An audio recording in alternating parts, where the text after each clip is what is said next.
pas souvent associé au plaisir ni à la jouissance.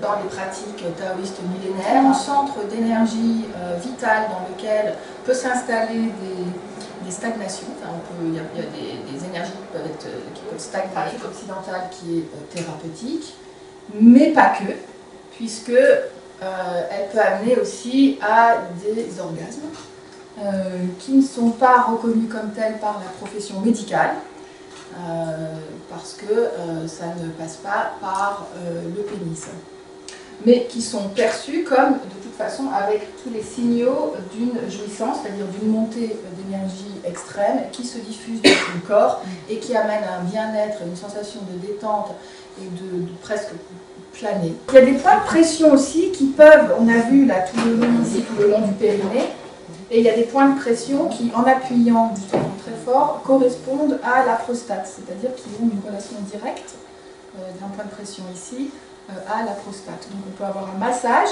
qui n'est pas interne, mais qui est aussi externe.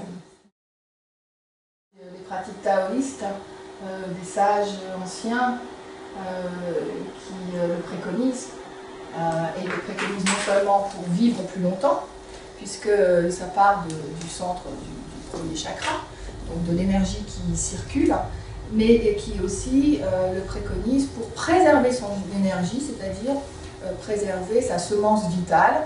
Pourquoi des orgasmes pluriels? Parce que quand il n'y a pas d'éjaculation, il peut y avoir répétition du plaisir. Les anciens, les taoïstes, préconisent que plus on avance dans le temps, plus la maîtrise de son éjaculation et dans le contrôle, et aussi un orgasme qui peut être prostatique, c'est-à-dire interne, sans éjaculation, plus elle est bénéfique pour le système, puisqu'on ne perd pas sa semence vitale.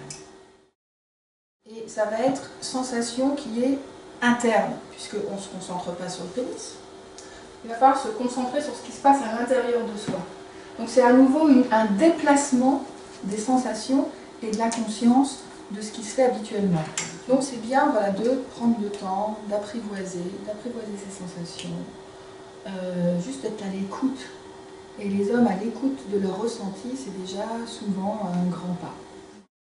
Donc exploration individuelle, exploration de couple, dans lequel la femme, enfin le partenaire en tout cas, peut être d'une grande richesse aussi à partir du moment où il se met au service de l'autre.